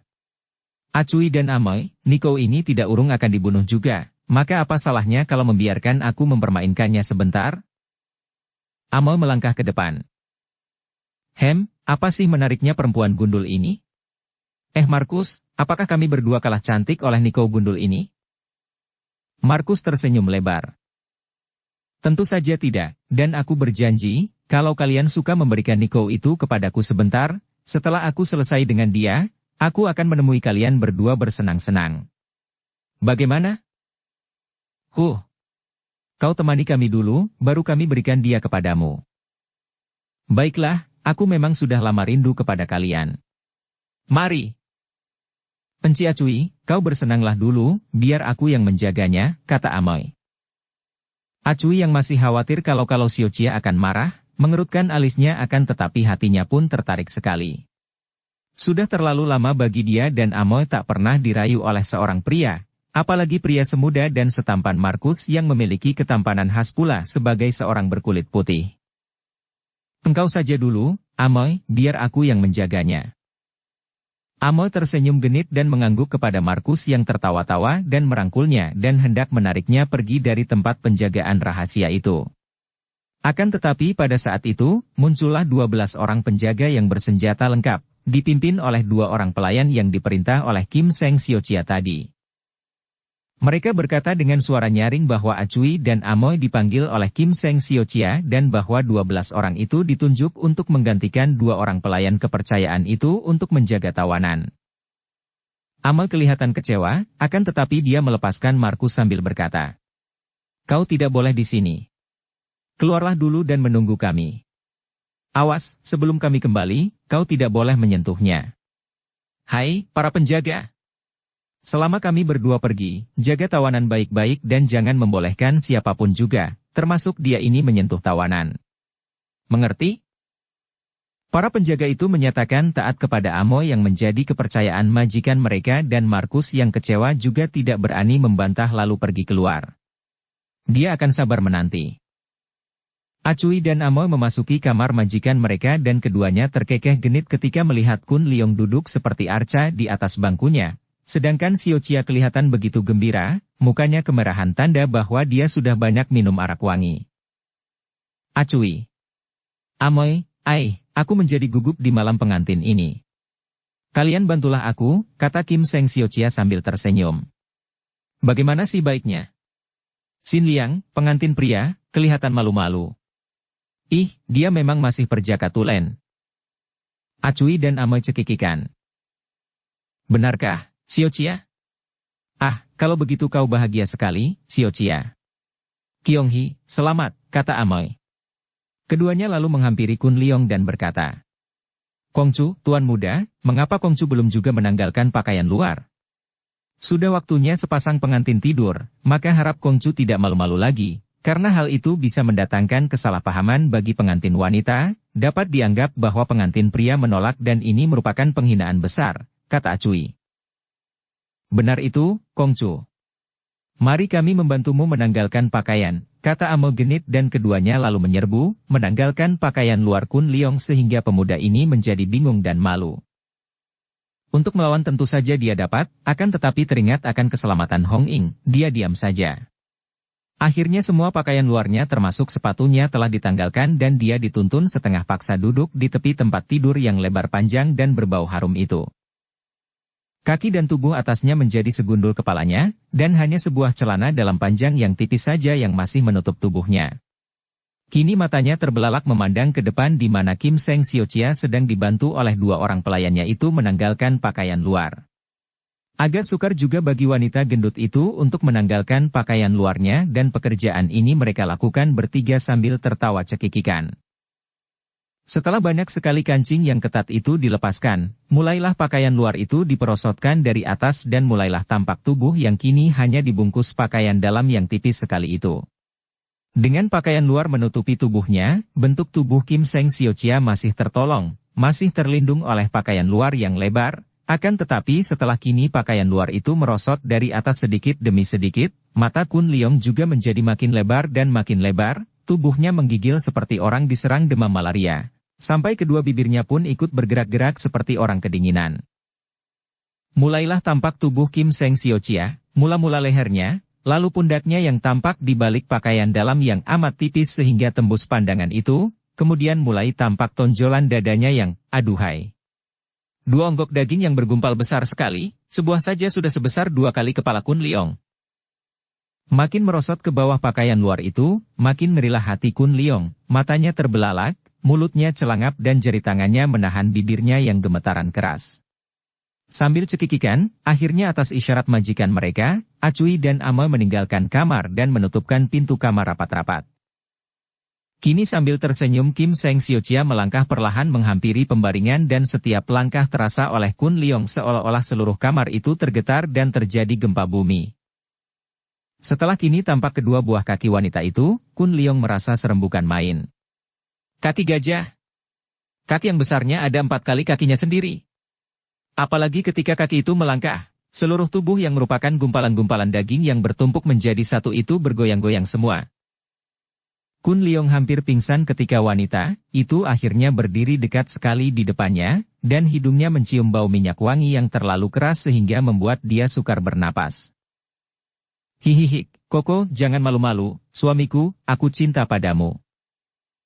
Cepat luar biasa, tidak sesuai dengan bentuk tubuhnya, Kim Seng Siochia sudah menubruk sehingga Kun Leong terjengkang dan terlentang di atas pembaringan, lenyap tertindih bukit daging itu. Kun Leong megap-megap tak dapat bernapas, hanya kedua kakinya yang kelihatan bergerak-gerak dan kedua lengannya yang terpentang. Nanti dulu, Siochia, moi. Dia gelagapan ketika Kim Seng Siochia menutupi mukanya dengan ciuman-ciuman kasar sehingga hampir seluruh muka Kun Leong basah oleh ciumannya. Ketika merasa betapa wanita itu menjadi makin ganas dan mulutnya yang besar itu menutupi separuh mukanya, Kun Leong cepat menggerakkan jari tangannya menotok pundak wanita itu, menotok jalan darah Honghuhiatu untuk membuat wanita itu lemas. Akan tetapi dapat dibayangkan betapa kagetnya ketika merasakan jari tangannya menotok daging yang demikian tebalnya sehingga jari tangan itu tidak dapat mencapai jalan darah. Mengertilah dia bahwa wanita ini menjadi kebal bukan main karena jalan darah di tubuhnya terlindung oleh ketebalan dagingnya. Dia kaget, akan tetapi Kim Seng Siochia juga terkejut. Kesempatan ini dipergunakan oleh Kun Leong, dia menggigit bibir wanita itu untuk mencegahnya berteriak, dan mengerahkan tikai beng ketika wanita itu menggunakan kedua tangan mencengkeram pundaknya. Hanya keluhan ini yang keluar dari mulut Kim Seng Siochia yang bibirnya masih tergigit oleh Kun Leong ketika dia merasa betapa sinkangnya memberobot keluar, membanjir melalui kedua telapak tangan, tersedot oleh hawa mujizat dari dalam tubuh pemuda itu. Memang kesempatan inilah yang dinanti-nanti Kun Leong, yang sejak tadi diasah dalam benaknya. Dia maklum akan kelihayan wanita ini, dan kalau wanita itu berada dalam keadaan siap siaga, Apalagi dengan cambuk sakti yang ditaruh di atas meja itu, dia tidak akan mampu menolong Hong Ying. Tidak akan mampu mengalahkan wanita ini dan membuatnya tak berdaya tanpa mampu berteriak. Tadinya, menurut rencana, dia akan menotoknya begitu wanita itu menerkamnya di tempat tidur. Akan tetapi ternyata totokannya gagal, maka terpaksa dia menggunakan tikai beng sambil menahan mulut Kim Seng Siochia agar jangan berteriak, dengan jalan menggigit bibirnya. Makin lama makin pengap rasanya Kun Leong karena onggokan daging membukit itu makin menghimpitnya, makin panas rasa tubuhnya karena kemasukan sinkang dan makin lemah pula tubuh Kim Seng Siochia. Kun Leong tidak bermaksud membunuhnya, maka begitu melihat bahwa wanita itu sudah tidak mampu meronta lagi karena sinkangnya sudah hilang setengahnya lebih, dia lalu menggunakan ujung bantal untuk menyumpali mulut yang lebar itu, kemudian menggunakan alas tempat tidur untuk mengikat kaki tangannya. Dia maklum bahwa kalau wanita itu bertenaga sepenuhnya, tentu ikatan itu tidak ada artinya. Akan tetapi dalam keadaan sinkangnya tersedot terlampau banyak, membuat wanita itu seperti tidur, atau setengah pingsan dan mendengkur keras seperti seekor babi, Kun Leong sudah merasa cukup. Dia lalu meloncat dari tempat tidur. Maksudnya hendak meloncat dan berpakaian, akan tetapi hampir dia menjerit ketika loncatannya itu membuat tubuhnya melayang ke atas.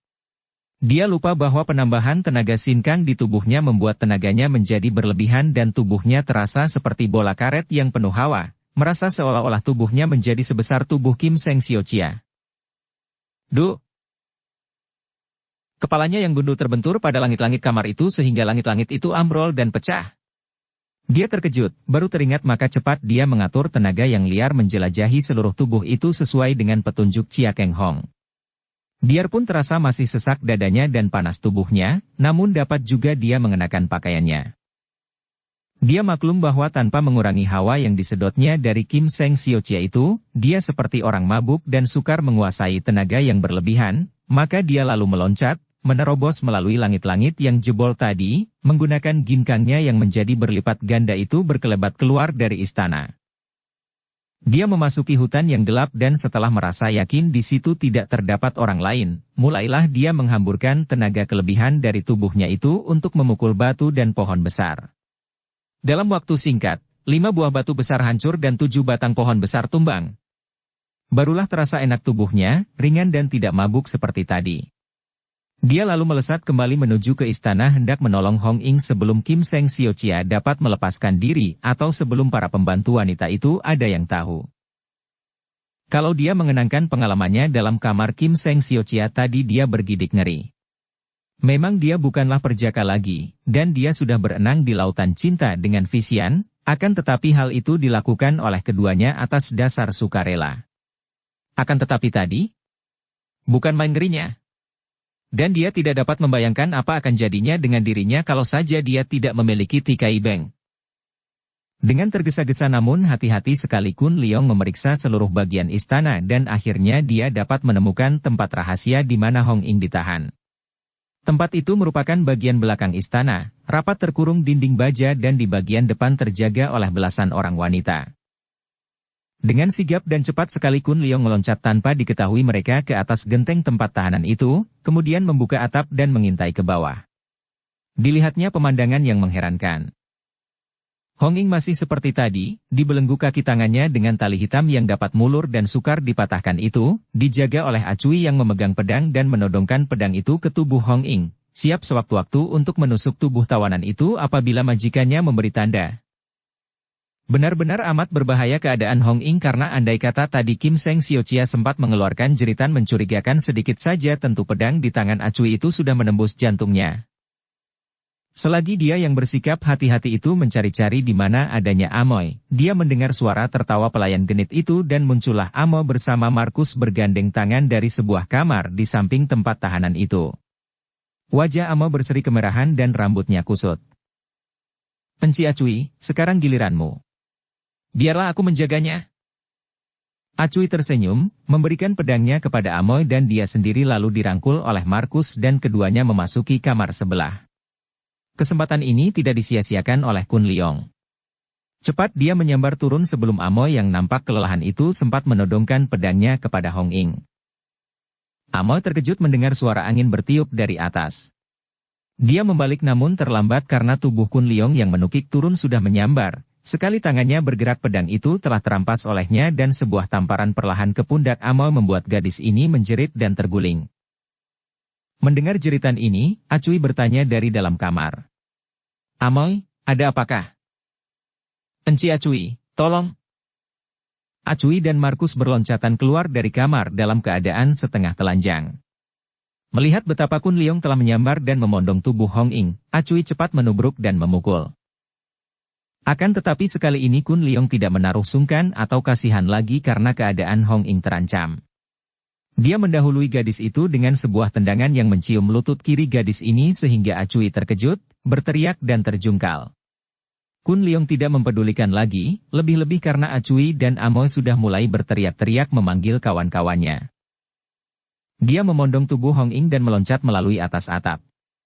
Baru saja tubuhnya muncul ke atas genteng, dia telah disambut oleh 5 orang gadis penjaga yang bersenjata tombak. 5 buah mata tombak menusuknya dari 5 penjuru. Namun tubuh Kun Leong sudah mencelat ke atas, menukik cepat sekali ke kiri dan menyambar sebatang tombak sebelum pemiliknya sempat melihat jelas apa yang terjadi. Krek! Ujung tombak yang runcing dipatahkan oleh Kun Leong. Kemudian dengan jurus ilmu tongkat Siang Liong Pang, akan tetapi hanya mainkan sebatang tongkat saja karena lengan kirinya mengempit tubuh Hong Ing, dia menyerang. Terdengar 4 kali suara nyaring dan 4 batang tombak pengeroyoknya patah semua. Kun Leong membuang tongkatnya dan meloncat turun, bukan ke atas tanah di bawah di mana telah menanti puluhan orang gadis bersenjata lengkap, melainkan meloncat ke sebuah pohon dan dari situ, menggunakan ginkangnya yang bertambah karena penyedotan sinkang dari Kim Seng Siochia tadi, dia meloncat lagi ke atas pohon di depan, kemudian menghilang ke dalam gelap. Sampai lama sekali Kun Leong melarikan diri dengan hati-hati karena malam itu gelap sekali dan hanya diterangi oleh bintang-bintang di langit. Dia menuruni puncak dengan hati-hati, kadang-kadang harus meraba-raba dulu dengan kakinya, sampai dia jauh meninggalkan istana Kim Seng Siochia. Akan tetapi dia maklum bahwa anak buah Kim Seng Siochia terus melakukan pengejaran, maka dia tidak mau berhenti berjalan dan mulai menuruni puncak dengan hati-hati. Di tengah jalan dia melepaskan ikatan kaki tangan Hong Ing dan tiba-tiba darah itu berkata, "Lepaskan aku. Aku bukan bayi yang harus dipondong. Aku bisa jalan sendiri." Kun Leong terkejut dan heran. Susah payah dia menolong gadis ini, bahkan melalui pengalaman yang mengerikan ketika dia dihimpit oleh gumpalan daging menggunung, dan sekarang begitu bisa bicara, Hong Ing mengeluarkan kata-kata yang keras. Akan tetapi dia menurunkan gadis itu dan mereka lalu bergerak perlahan melanjutkan perjalanan mereka menjauhi istana Kim Seng Siochia. Makin bertambah keheranan hati Kun Leong ketika dia melihat betapa Hong Ing melakukan perjalanan dengan sikap diam, tak pernah bicara, dan kadang-kadang kalau dia dapat memandang wajah itu di bawah sinar bintang yang remang-remang, dia melihat wajah itu cemberut. Ingin sekali dia bertanya mengapa gadis itu menjadi tak senang hati, bahkan seperti orang marah. Akan tetapi karena mereka sedang melarikan diri dari kejaran anak buah Kim Seng Siochia, dia pun tidak banyak bertanya. Ketika mereka dipaksa berhenti oleh keadaan jalan yang amat berbahaya, selain cuaca makin gelap karena halimun menutupi cahaya bintang yang hanya sedikit itu, dan banyak jurang melintang di depan menghadang perjalanan mereka, dan mereka telah berlindung di bawah sebuah bukit batu yang berlubang merupakan guha kecil dengan api unggun menghangatkan badan mereka, barulah Kun Leong bertanya. "Hong Ing, kenapa kau kelihatan seperti orang berduka dan tidak senang hati?" Sambil duduk membelakangi Kun Leong, kemudian malah merebahkan diri miring, Hong Ing menjawab dengan sikap acuh tak acuh dan suara yang datar. "Mengapa aku harus tidak senang hati? Aku telah ditolong, bukan?" "Tidak, aku tidak apa-apa, hanya ingin tidur karena lelah." Jawaban ini tentu saja tidak memuaskan hati Kun Leong, akan tetapi dia pun mengeraskan hatinya. Kalau tidak mau mengaku, sudahlah, bukan urusannya. Maka dia pun menjawab datar. "Kalau begitu, kau tidurlah, biar aku yang menjaga di sini sampai pagi." Mendongkol juga hati Kun Leong karena darah itu tidak menjawab, melainkan menggeser tubuhnya lebih dekat dengan api unggun agar hawa dingin tidak terlalu mengganggunya. Sikapnya begitu tidak acuh, begitu sombong. Sombongkah Hong Ing? Seingatnya tidak, tetapi mengapa sekarang? Dan mengapa pula dia menjadi tidak enak hati, tidak senang melihat sikap darah itu tidak pedulian kepadanya? Kun Leong duduk termenung. Malam telah tua. Sunyi sekali sekeliling itu, sesunyi hati Kun Leong. Akan tetapi pikirannya mulai mengaduk kesunyian dan dia mengingat-ingat semua pengalaman yang telah dialaminya. Terutama sekali hal-hal yang baru saja terjadi, yang amat berkesan di hatinya. Kematian ayah bundanya yang telah impas karena 5 orang datuk kaum sesat yang membunuh mereka itu telah terbunuh semua. Usul ikatan jodoh antara dia dan Chia Giokeng yang tidak disetujui oleh dara itu. Kematian Shou Lihua dan Yuan yang amat mengharukan hatinya dan yang mulai merubah pandangannya tentang cinta kasih antara pria dan wanita. Kemudian pengalamannya bersama Lim Fisian yang tak mungkin dapat dia lupakan selama hidupnya. Dan yang terakhir pengalaman mengerikan dengan Kim Seng Siochia sampai saat ini. Mengapa jalan hidupnya selalu melintasi persoalan cinta? Mengapa banyak benar gadis yang dijumpainya dan dikenalnya, dan yang menimbulkan rasa suka di hatinya? Akan tetapi, cintakah semua itu? Tidak, dia yakin itu bukan cinta seperti yang disebut-sebut orang. Dia suka kepada Yob Hikiok, kepada Shou Lihua, Chia Giokeng, Lim Fisian, Yuanita, karena mereka adalah dara-dara yang cantik jelita dan memiliki daya tarik masing-masing yang khas sehingga dia merasa suka dan tertarik. Akan tetapi itu bukan cinta. Bahkan apa yang dilakukannya bersama Fisian malam itu, sama sekali bukan karena dorongan cinta bagi dia, melainkan karena rangsangan dan dorongan nafsu berahi. Entah bagi Fisian. Cintakah itu? Dan apa yang dilakukan Kim Seng Siochia terhadapnya itu, jelas bukan cinta karena Kim Seng Siochia memaksanya menjadi suami dengan tujuan untuk mengajaknya membantu dalam usahanya membalas dendam kepada Chia Keng Hong. Dan bagaimana perasaannya terhadap Hong Ing? Dia menundukkan muka memandang tubuh yang meringkuk membelakanginya itu. Cintakah dia kepada Hong Ing? Ah, tentu saja tidak. Kalau kepada yang lain dia tidak pernah mencinta, mengapa kepada Hong Ing ada kecualinya? Dia hanya suka kepada Hong Ing, suka dan merasa kasihan mendengar riwayat dara yang terpaksa menjadi Nikou untuk menghindarkan diri dari pernikahan paksaan ini. Mengapa dia harus jatuh cinta kepada Hong Ing? Kemudian terbayanglah peristiwa di atas kapal yang terbakar. Terbayanglah 2 orang makhluk muda yang dengan rela suka mati bersama. Yuan dan Lihua. Mereka saling berpelukan sampai pada saat terakhir, sampai kapal yang terbakar itu membawa mereka tenggelam. Itukah cinta? Agaknya itulah. Saling membela, siap untuk berkorban diri sampai mati. Itukah cinta? Kalau perlu membasmi siapa saja dengan kekerasan, membasmi mereka yang hendak menghalangi hasrat mereka untuk hidup bersama. Inikah cinta antara pria dan wanita? Membawa kekerasan, pertentangan, bahkan kematian yang begitu mengerikan?